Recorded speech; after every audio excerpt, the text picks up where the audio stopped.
O Napoleão, quando assume o poder na França, a primeira coisa que ele começa a cortar é a história e a filosofia, né?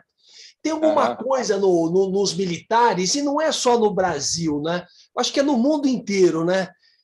Tem um problema com a liberdade, né? Porque você percebe o seguinte: no Brasil se entrou uma discussão de pautas comportamentais que já estão aham. ultrapassadas, superadas e voltaram à tona. E as pessoas discutem isso como se fosse o suprassumo. Você fala, mas isso é o atraso do atraso. A pessoa é livre, ela faz o que ela quiser com o corpo dela. A escolha é dela, o prazer é dela. Então é um absurdo, né? E essas coisas elegeram pessoas com fake news, com Uhum. mentiras. Então é uma coisa insana. E aí, o ressentimento do Nietzsche também, né? O Nietzsche viu isso muito bem, né? No século XIX, o Nietzsche viu muito bem a questão do ressentimento, né? Parece que as disputas políticas hoje em dia, né? Porque não há mais diálogo, né? Há uma disputa política, onde as pessoas se enfrentam, elas não dialogam, né? Então o ressentimento vem à tona quando você fala de candidato A, B ou C, que na verdade todos eles são engolidos pelo capital financeiro e ficam jogando esperanças, pérolas que nada acontece, né? A gente sabe aí, é só observar as últimas décadas, estão aí os dados, né? Enfim, e aí eu quero perguntar para você sobre esse ser que é perseguido por todos, e aí é perseguido e as pessoas não leram, né? Que não é o meu caso e nem o seu, que é o Marx, né? E aí, sobre as Aham. teses do Feuerbach, o Marx diz o seguinte, né? Os filósofos já interpretaram o mundo de diversas maneiras. E o que cabe agora é transformá-lo. Aí eu te faço duas perguntas, né? A primeira pergunta é: os filósofos têm interpretado o mundo de forma equivocada? E o segundo ponto é: quem será o agente histórico no século XXI que vai fazer essa transformação? Isso ainda é possível? Olha, eu não diria que eles têm interpretado de forma equivocada. Eles têm feito, digamos, têm cumprido o seu papel, que é interpretar o mundo. Eles não tem outra, não tem, digamos, a transformação não cabe aos filósofos. Se a transformação coubesse aos filósofos, nós estaríamos fritos. Aí seria outra coisa. O Marx ele queria dizer outra coisa. Os filósofos até agora limitaram-se a interpretar o mundo. O importante é transformá-lo. Só que a transformação pensada por ele é uma transformação inspirada por teorias. Então, essa é a diferença, mas não que a teoria fosse transformar. Não que a teoria fosse transformar. É mais ou menos que ele, como ele era digamos, um hegeliano de esquerda, um pós-hegeliano, ele achava que o primeiro tópico era fazer uma revisão crítica da filosofia do Hegel, que tinha chegado ao topo daquilo que era possível dizer em termos conceituais a respeito do mundo. A partir daí, qual seria o próximo passo? O próximo passo, como diziam os hegelianos de esquerda, que era o grupinho dele, que era a turma dele, é realizar aquilo que havia sido pensado pelo Hegel, mais ou menos a realização do conceito, a realização da filosofia, de modo que essa transformação do mundo era a realização da filosofia. Agora, existe um outro filósofo também muito importante que diz o seguinte: agora que, no momento em que a realização da filosofia não deu certo, o que nós fazemos, nós filósofos? E realização da filosofia era um eufemismo, ou não era um eufemismo, era uma outra maneira de falar em revolução. A revolução, desde a Revolução Francesa, interpretada pelo Hegel, nada mais é do que a realização da filosofia. A filosofia era um pensamento, era a concepção última daquilo que ele entendia por razão. Era a razão realizada na história. E essa razão realizada na história realizou-se com a Revolução Francesa. Só que o Hegel era muito conservador politicamente. Só que ele arrumou uma astúcia chamada dialética e espírito do mundo, que era o seguinte: ele queria os resultados da Revolução Francesa, que para ele eram emancipatórios, sem o processo revolucionário, que para ele era terrorista. Então ele queria o bolo, comer o bolo e ao mesmo tempo ficar com o bolo. E isso ele inventou uma alquimia chamada dialética. O Marx vai mais ou menos nessa toada. Só que ele não escamoteou a revolução. Tem uma revolução, e nós vamos ver essa revolução, é a realização da razão. E, portanto, uma sociedade emancipada, em que não haja exploração do homem pelo homem, é uma sociedade que também nós poderíamos chamar de racional, no sentido hegeliano. Então, era nesse sentido que ele falava em transformação da filosofia. Portanto, mudar a filosofia. E isso acontece, para complicar um pouco a nossa vida, que as coisas mudaram tanto nos últimos, digamos, um século e meio, das teses sobre o Feuerbach, de 1840 e pouco, até, digamos, meados do século passado. Eu vou lhe citar, então, acabei de citar um filósofo alemão dizendo que essa realização da filosofia falhou. Falhou, que ele está pensando na Revolução Soviética e assim por diante, falhou. A nossa transformação do mundo como socialistas foi um fracasso. Não tem como esconder. Não tem como esconder. E, portanto, só nos resta, diz ele, voltar a filosofar.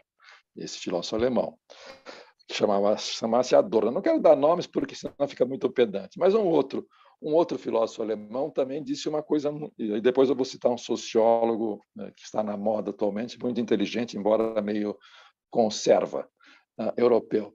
Um outro filósofo alemão disse o seguinte, esse filósofo alemão chama-se Günther Anders. Ele é um pouco conhecido, mas ele é mais conhecido pelo livro que ele publicou sobre Kafka nos anos 40, falou nos anos 30, publicou nos anos 40 e 50, umas coisas mais extraordinárias sobre Kafka que já foram escritas.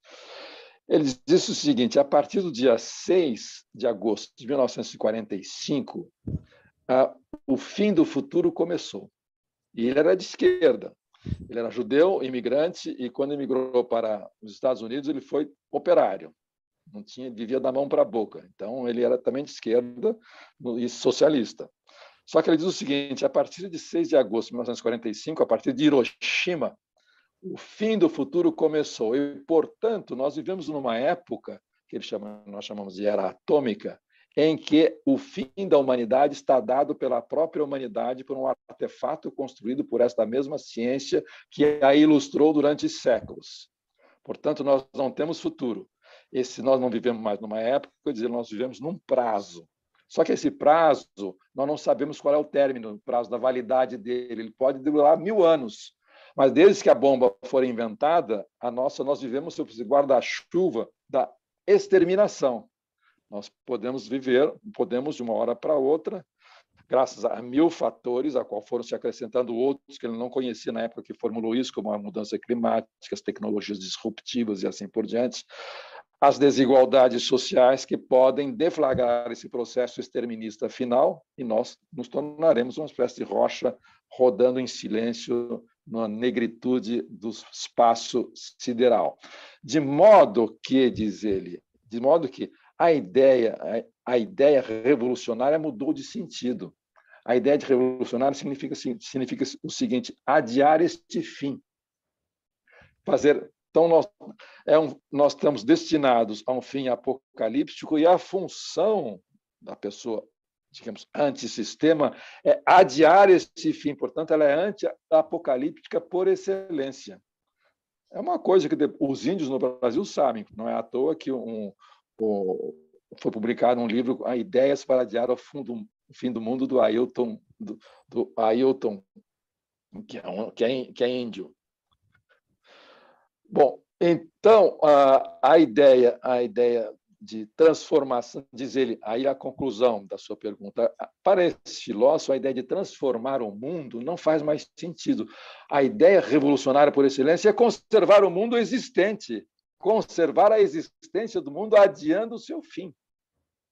Bom, esse é o segundo ponto que complica um pouquinho a evolução, as metamorfoses da tese 11 sobre Feuerbach. O terceiro é é um sociólogo, também, digamos, conservador, liberal, vamos chamar de liberal, esclarecido e muito inteligente, atualmente é uma espécie de queridinho do establishment europeu, chamado Ivan Krastev. Ele é búlgaro de nascimento, mas baseado em Viena e se exprime em inglês e em alemão e publica na Europa e no mundo inteiro.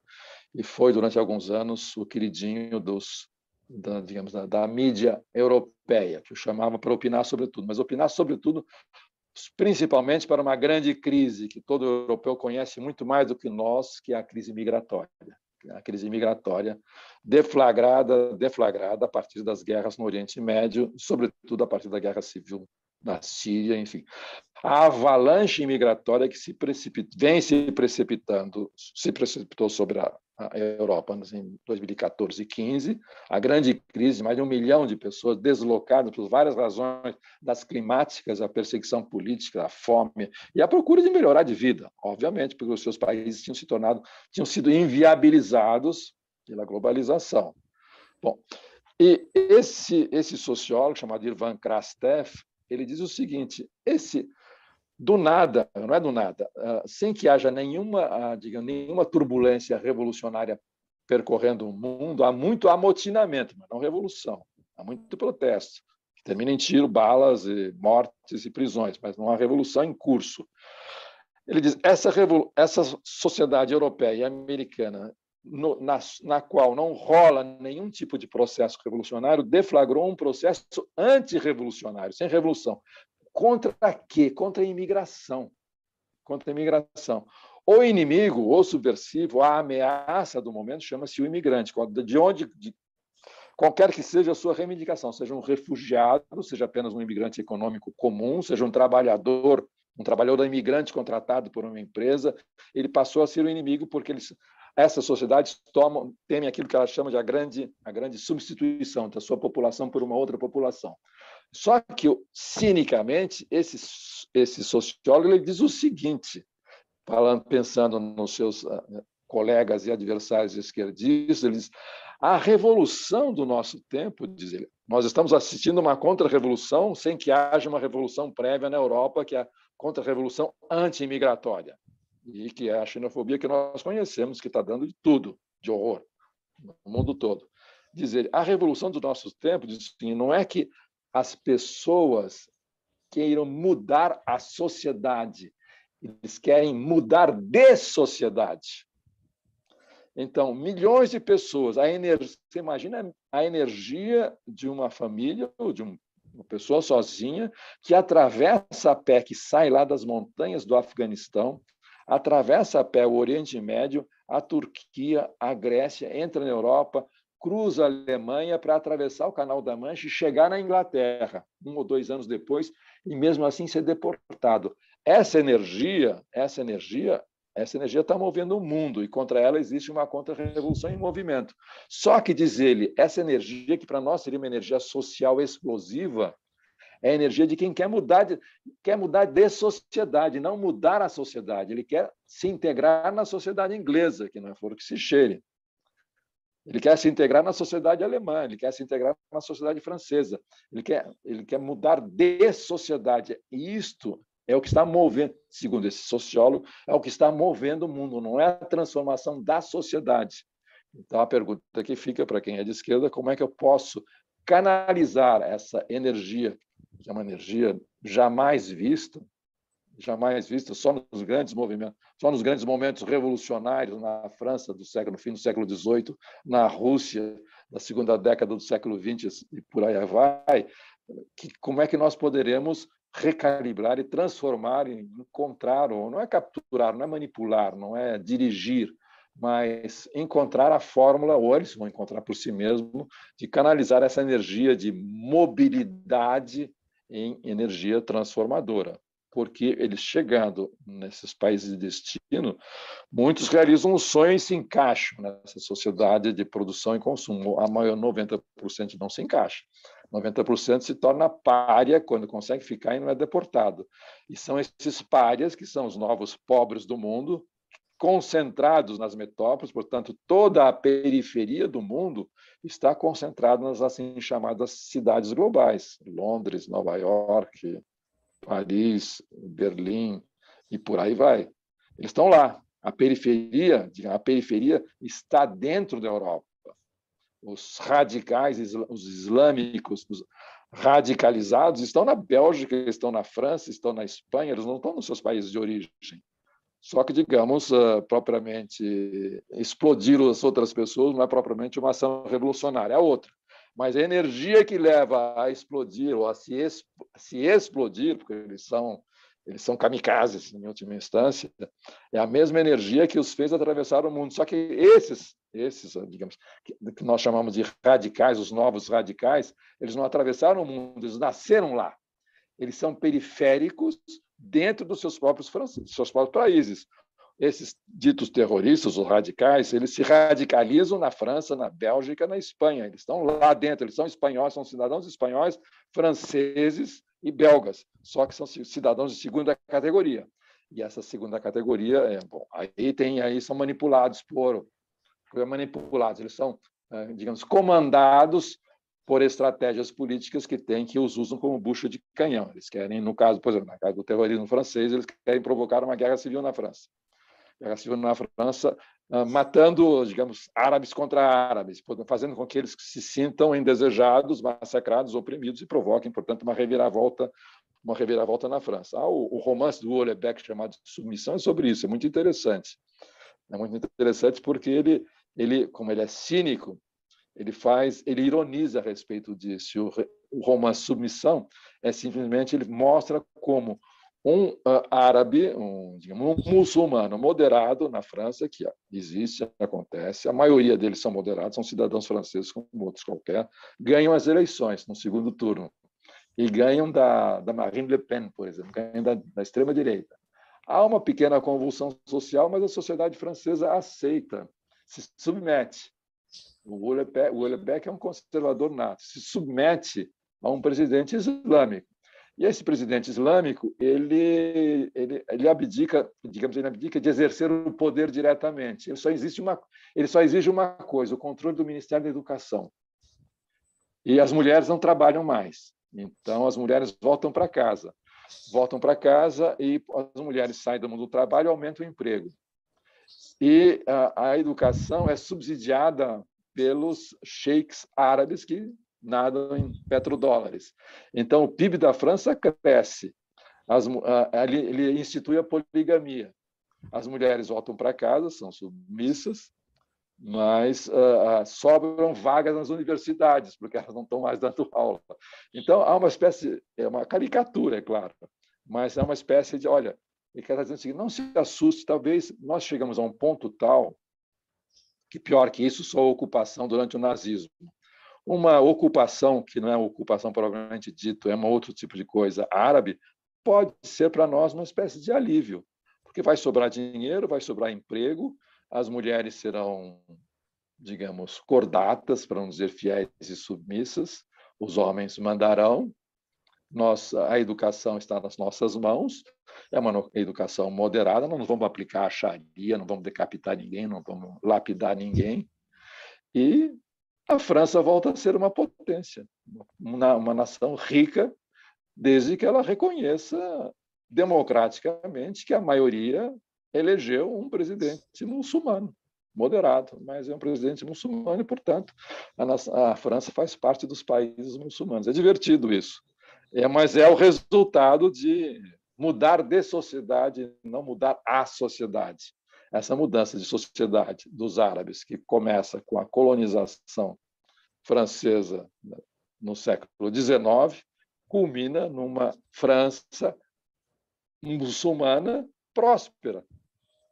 Essa é a brincadeira do Houellebecq, tudo isso bem escrito. Então, faz pensar. De modo que, quando você me pergunta mudar a sociedade, tem gente que pensa necessário conservar o mundo para que ele não acabe.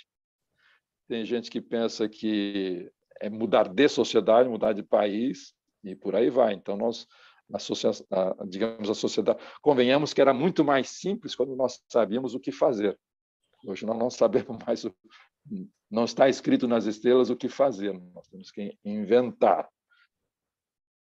Bom, eu estou desconversando. Fala.